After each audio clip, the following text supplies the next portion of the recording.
Hey, welcome. This is Charlotte Pierce of Pierce Press. I produce the Peeragogy in Action podcast, or I collaborate on it. This is Peeragogy in Action. It's actually our 6th episode. And in the Peeragogy Project, we collaborate to build the no longer missing guide to all things relevant to successful peer production and peer learning.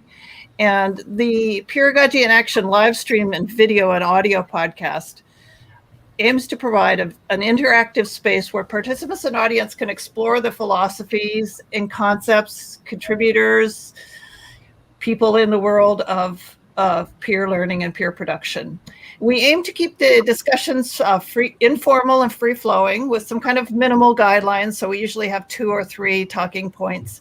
And we live stream via video to the Peeragogy channels on YouTube and Facebook and LinkedIn. So please consider subscribing. You can also, just real easy thing to remember is peeragogy.org is our website, and you can find all the links to the various places, platforms that we use.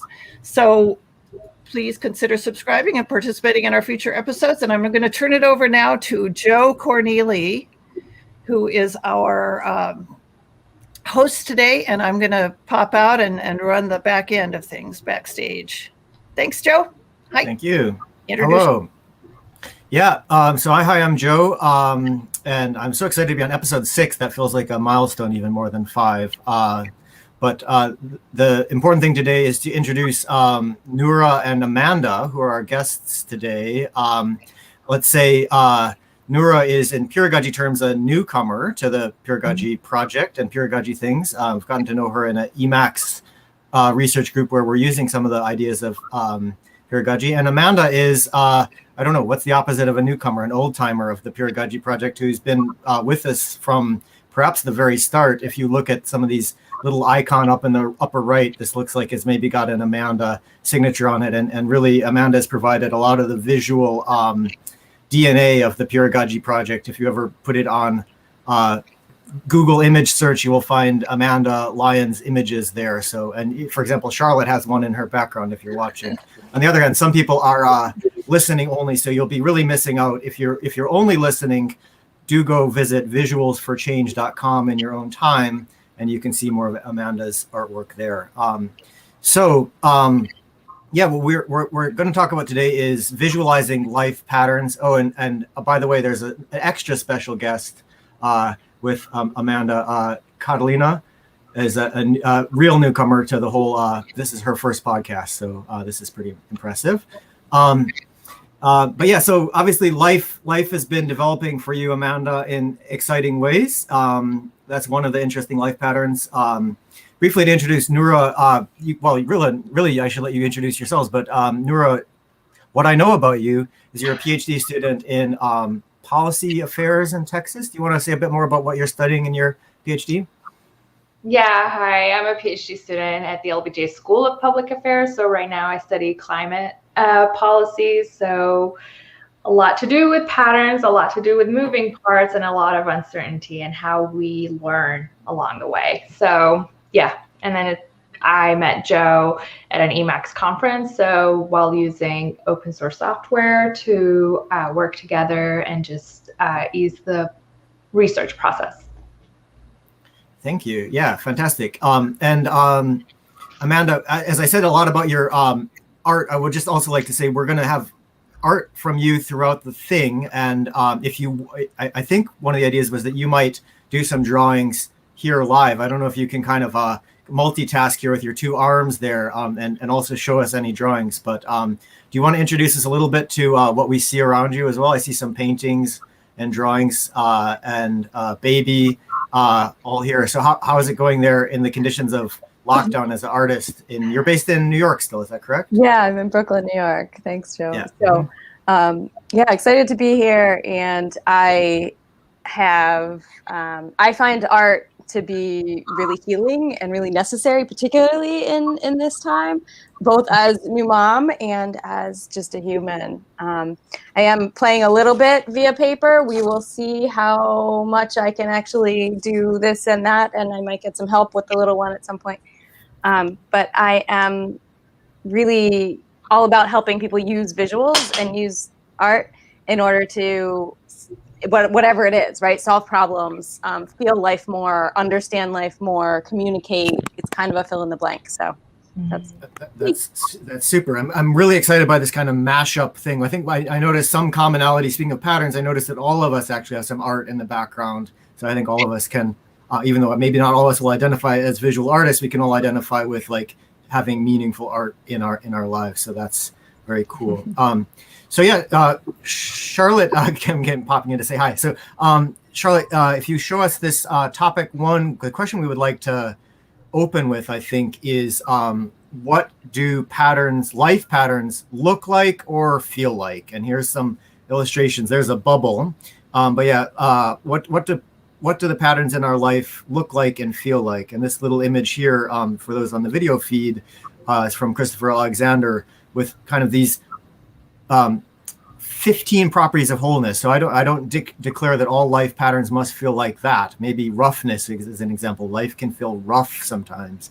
Or when Noorah and I were chatting about this before, we were talking about boundaries, like the transition to becoming a mother is kind of like, before you weren't a mother, now you are. So maybe it's not a boundary, but it's a change, a huge change, as I know as an uncle from witnessing my sister's experience. So maybe you both would love to just elaborate a bit about what life patterns feel like for you in your life, moving country, studying. How do we think about, or how do we experience the feelings of our patterns, and how do we think about or experience the visual aspects? How do we visualize these things? So to give some order to this, let's go to Noorah first, if it's okay, and give Amanda a chance to sketch on paper if she wants or is able, as Noorah answers this quite open question. Well, when I'm thinking about life patterns, I'm always thinking about my research and public policy. And so what I relate to is mostly the boundaries. It's you're always operating within boundaries. And so to understand, for example, like how things work and why things work, the most that I've learned from is like drawing diagrams, and just to understand how, like, from one point to the other, what happens in between.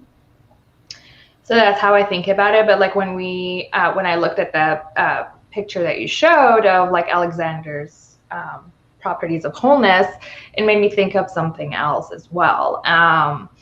So for example, like, sorry, I need to pull it up again.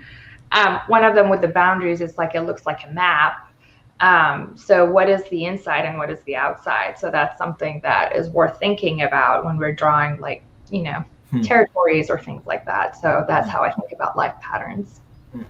That's interesting. When I was hearing about boundaries, I didn't even think of the idea of an inside and outside, even though that picture is a circle. But I was thinking about like Hadrian's Wall or something, a boundary that divides people across things without there necessarily being an inside, but just two sides. So how about you, Amanda? How do you? I mean, I know thinking visually is such a key thing for you, but how do you think about life patterns and the patterns of your life or life in general?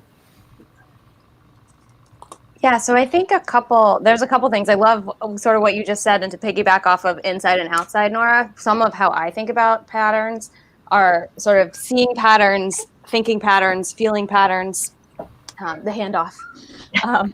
And, you know, I really think that there's something to creative patterns too, and not only how we feel and think, but we all have it, right? We all have this creative way of being in the world, right? Even if you consider yourself an artist or don't, right? There's I live in New York City. So how do I get my car out of the snow in the street, right? Like that's a creative problem to figure out. How do I, you know, have a conversation with this person who thinks really differently than me? That's a creative challenge, right? So there's all different kinds of creativity if we sort of blow it up really big for a minute. And then there's however we sort of as humans show up in that moment. And so for me, when I think patterns of thinking, and part of, I think, how I got pulled into this was thinking about my own patterns, right? And what they mean. And when I choose them, consciously and when I choose them unconsciously. And so when you spoke about inside and outside, Noorah, where I went was to me and to my human body. And how do I show up in the world in a way where I'm aware of some of those patterns, right? Both the conscious and the unconscious ones. I'm pulling them out a little bit, right? And so I appreciate this visual that you pulled up, the properties of wholeness, right? I want to sit here and play with it and like take it in a little bit more even. Yeah, there's so much amazingness here, right? This sort of echo. I'm looking at the echoes at the moment, similarity, and to me, I think nature, right, is another place that I go when I think about these patterns, right? I go to biology, I go to nature. I take a walk every day in the park with my little, and it's by far one of the best parts of my day. And that pattern for me of allowing my body to spend time in nature really shifts me and shifts, talk about mood shifts, that it completely shifts me. And allows me to play with the boundaries too, right? And the boundaries of not only sort of where I am in the moment, but how I'm thinking, right? And becoming aware of those boundaries of our thinking that we aren't aware of so often, right? And so what happens when we start to pull those out and become aware of them? I think I find that so exciting because I think I go from patterns, for example, of patterns you might do every day to other things that are other patterns, like the way we breathe. But then in the world of policy, it's like, where did the park come from? I think one of the examples Noorah and I were talking about is if you want to design a city, don't build on every last available piece of square inch of ground, because you can create, some healthy living for people there. And it's like all these different levels from like minute to minute versus day to day versus maybe every, few hundred years, people will think about how to build a brand new city or something like that, or how to change the landscape. But I don't know, we're always kind of working all these different skills. I like what you said about working across them.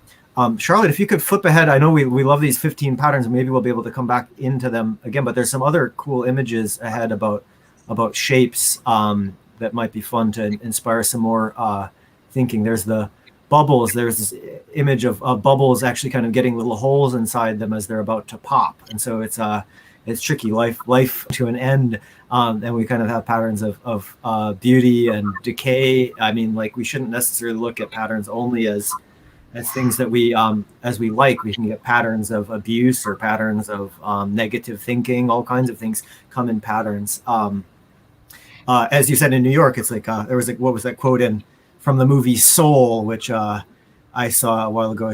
Someone shouted at me on the subway, and I kind of thought it was exciting, something like that. So yeah, I don't know, Charlotte, there we go. We're on to what do you think about thinking visually? Okay, so here's a picture that will be familiar to you of your journal, and I think there may be a few more of these to come. But yeah, so as an artist, but also maybe to Noorah, as someone who would think about designing policies and or thinking about how policies are designed, and you mentioned that sketching can be helpful. Like, what is there something about thinking visually that helps? Because of course you are an artist, but you're also a human being. You don't have to think visually all the time. Sometimes you might think in very different ways. So Amanda, what do you think about visual thinking that is so, like, how did you choose this as a profession, but like, what does it mean to you to like think visually, really? Yeah. So for me, I think you could take it on a couple of levels. There was one point in my, career or trajectory at which I said to myself, I am determined to learn how to think visually. And for me at that moment, that meant that every single thing that was said or that I thought, I could then, as instantaneously as possible in my mind, have something to draw for it. And so that to me was sort of one way, right, of thinking visually. And I think there's also a lot of people think in pictures, right? Or you think in, like somebody asks you for a memory, and maybe some folks in their memories have this like association, and you can see a jar of pickles, and all of a sudden you're brought back somewhere completely differently, right? And so that sort of is a visual thinking leap to really think about, that time you had pickles with your mom, or I don't know. But I do think that thinking visually allows and particularly if you're someone who doesn't think visually, that then allows people to just build this new perspective, right? So, and for me, it's all about perspective, right? Because the second we add another perspective, we've gained awareness of some kind. And the more awareness we gain, the more we can show up in the world in a grounded place as ourselves fully. I think that feels also, I feel like that I identify with the conversation that I was having yesterday with Noorah about designing policies and how would we choose to bring, who would we bring to the table, right? So if it's coming only from powerful people designing the policies versus everybody who's affected designing the policies, like you could get a very visual, tangible sense of like, how do you lay out the tables? How do you lay out the meeting rooms? How do you lay out the calendar of events?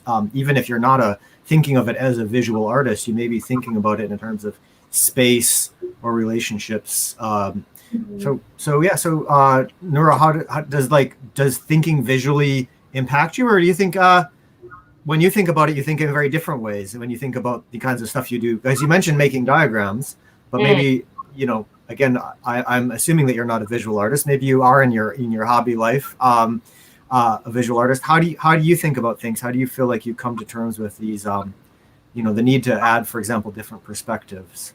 Right. I mean, for me, I draw a lot of diagrams, especially when I'm trying to think through a certain argument or a certain theory or things like that. Like connecting concepts to each other is really important for me, because like I have a hard time just writing things down.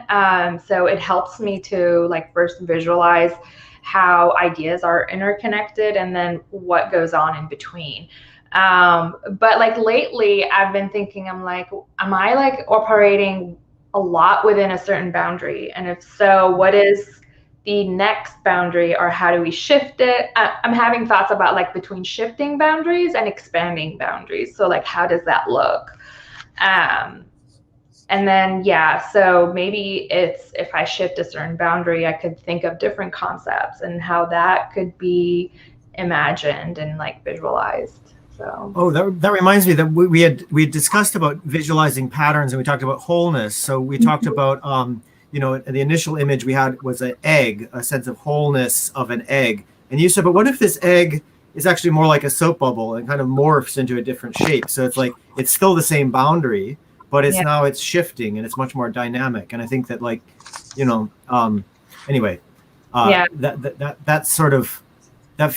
that works. I think the other thing you can do with boundaries, I guess, is cross them or transgress them. So you talked about shifting them, breaking them down, but you can also cross them with at your peril, I guess, sometimes. But I think that's like also especially important if we're trying to think of like the future and how we can start visualizing the future. I think that's something worth thinking about, and especially things that we cannot imagine yet either. How do we design that? How do we think about it? And I think visuals really help. Yeah, I mean, what a cool word you just used. I mean, clearly you've been very primed on this, but you just said visualize the future, and I think everyone would use that term to talk about the future. Almost everyone would. And so it's like we're geared towards visualizing the future, not, I don't know, imagining what the future will sound like or something. Yeah. Like that. Yes, please, Amanda. I also really appreciate the way we sort of, everything in our world is visual, essentially, right? For most of us who can see. And I did just see that comment too that popped up about ways of thinking, different ways of seeing. That's a Berger book. That was one of the first books I read in college as an artist too, which I really appreciate. And so I think about sort of how the visuals are everywhere in our lives for the most part today, right? They are, on our TV screens, they're on our phones, they're on all of our tech, they're in our world, right? They're the way that sort of marketing and or folks attempt to reach out to us in order to, they sort of use and sometimes abuse visuals, right? And they've really like linked the ways of our human psyche and how we work to how they present things to us, right? And that is a thing that somehow is not widely known, right? That's a thing that to me might even be helpful, right? When you're thinking about like policy making. I don't know if there's a parallel here that you can make, Noorah, but I'm really appreciating sort of how much I don't even know about that as an artist, right? And I understand sort of form and this, that, and the other, right? I understand like these are some marks made, right? That Charlotte just popped up here for us, right? And so this can be the most beautiful, most amazing thing ever if I'm having a conversation and talking about marks, right? Whereas, it's not necessarily the most beautiful thing ever, right? And so I think there's not only that idea that I was just talking to, but there's also this overlay of what's beautiful, right? And what's ugly, and how do we not just think about things in binary as well. I just smooshed a bunch of ideas there together. But maybe I can talk about this particular image where you the other one, some of them were kind of iconic, but this is like a landscape, right? So you had drawn a flower, which was iconic, and then you had some other thing which was just like kind of almost more like a texture. But here it's like all coming together in the form of an image. You know what I'm saying? So it's like you get these different levels of meaning, even though these are all pages from a sketchbook. The media are exactly the same in terms of the level of what that is as an image. It's very different. And as you said, we're immersed in these things on a day-to-day basis. Charlotte, if we could go on to question 3, we're coming up towards the end of a half hour, although it's so rich, I feel like we could be doing this for much more than a half hour. How can life patterns inform the Peeragogy Handbook version 4? So Amanda, we last time we made a handbook, it was, I think, 2016, so we were quite delayed in terms of the version 4, but we're dead set to make one.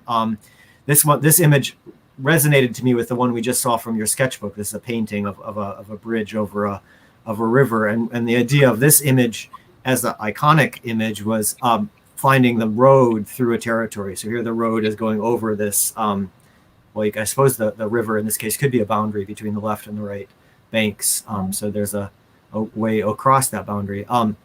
But I don't know if we could go ahead a couple more images. Yeah, that one. So this is a little network image, almost if you could imagine the New York subway system. I don't think in Austin they have anything quite like it.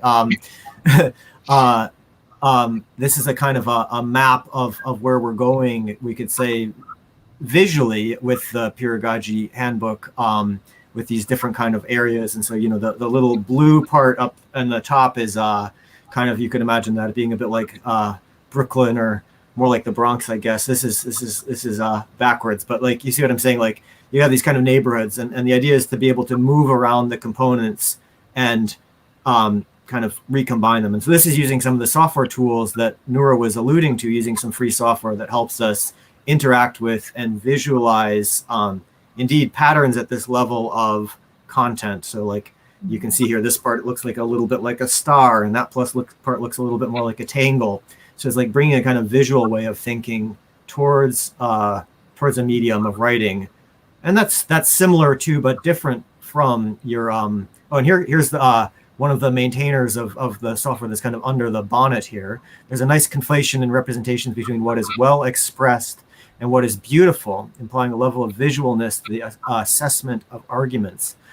Wow, that feels very true. And I think that one of the criticisms of the handbook, I think, has often been not that it's not visual looking, but that it's just sometimes confusing. And is all this stuff in there very well expressed? Is it redundant? Is it helpful? So I think building in kind of this aesthetics of writing into the work itself as a whole work is one of the ways in which we could use visual thinking above and beyond petitioning you for more drawings. It's also thinking about how does the thing flow as a whole work. So that's me rambling for quite a while, I think, but I wonder if the two of you have any thoughts, either from the standpoint of a artist or policy analyst or just human being on some of these thoughts about how to create a document. Right. I think, yeah, Noorah, please. Of the network, the image that you showed, like the network of ideas, but let's remember that this is a network, so nothing is structural about it. Although we can say that there is something structural about it, because you're making the decision of what goes where and how things are interconnected. So the idea is like, is this the full image, or is that just a snapshot in time and then it could transform into something else? So like, this is when I think about life patterns, that patterns are also transformative over time. And so I think that's something worth thinking about as well. Yeah, very much so. And I think all the missing information in this picture is like, who are the people creating this? What are the problems and challenges that they're confronting? Because I think you were both maybe talking about at the start of this conversation, like, different problems that we could confront, whether it's too much snow or having a difficult conversation with somebody. We don't see that when we pull all of that out. So yeah, I think that's a good reminder about the limitations of this network. But maybe if we had a visual image, you'd get some more of that texture and those kind of integratedness things. In fact, that reminds me to take a screenshot right now for posterity's sake. So, Amanda, would you be, speaking of screenshot, I see you've been sketching there a bit. Are you willing to kind of do a little show and tell of what you've been doing on paper? Sure. Just tiny pieces here. So just from the beginning of our conversation, talking about, I'm going to say like boundaries, where we are, the inside and outside, I'm on the wrong side pointing, which I took to like being human, feeling, seeing a little bit of nature with the tree, differences between our insides and outsides. Also the sort of shifting patterns here, right? And how we think, right? There's so much there. Like we could talk about that for hours, right? About just how we shift our own patterns, right? How we move things, who we bring to the table when we build policy. Yeah. And then just patterns over time, just transforming, right? So yeah. Forgive the shakiness of my hand, but how it just moves, right? Yeah. Right. And it's not always a linear thing too. I think that's something that is super evident when you start talking patterns, right? Because it's not linear. It's not even like in time as linear, right? Like there's layers upon layers. So I think this is what makes, from my mind, and Charlotte, it'd be great to have you in as the someone who's both publisher and who's been along and on this journey since the beginning. But this is one of the things that makes Peeragogy quite exciting. Is like, unlike just reading a book, like here's a random one about Marcel Noir. It's a book of detective stories, but like this, what we have goes so far beyond the page, right? It's about our relationships with each other more so than just producing a book. And I think Charlotte, as a publisher, like you have lots of relationships with other publishers and other people, but I think you've expressed about how Peeragogy has become, part of the way you do things. And I get that vibe maybe for all of us in our own spheres, that like it's become a kind of thing that goes beyond just a page or an artifact or a specific edition of a book. So I don't know if you'd love to add some more comments, closing things out at the end of a half hour. I guess the one thing we can say is that we do often, after these things, carry on in a separate discussion afterwards. So yeah, you could introduce that, and maybe you can introduce that, Charlotte. That'd be fantastic. Right, and we do have some more episodes coming up on what we're calling our accelerators. So we're going to be taking the Peeragogy concepts and kind of going into an enterprise or even a business and brainstorming. So publishing will be part of that. But it's true. I just I feel kind of like there's something missing if I'm just doing something myself, and it's been really enriching to have, I think Amanda's a point about the memory. You don't think of a word, you think of a picture. Like you think of your mother putting on your shoes or something. Yeah, it's not a word. It's so yeah. But we are, after each episode, we try to do a Peeragogy or a project action review, and we'll be showing the link to that. So you can join at meet.jit.c/Peeragogy. It's MEET.JIT.SI/Peeragogy. It's an open source video conferencing platform. And if you'd like to discuss what we learned today and get to know the people you saw, it would be great. Yeah.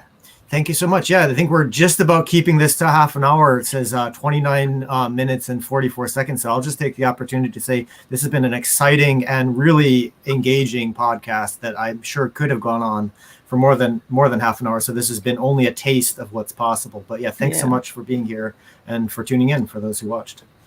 Thanks for having us. Thanks for the idea, Amanda. All right, we'll close it out. And thanks for everybody who listened. And please look for the podcast on your audio apps in the next day or so. Oops, the birds have come in now. Okay, see you at the meet.jitsi if you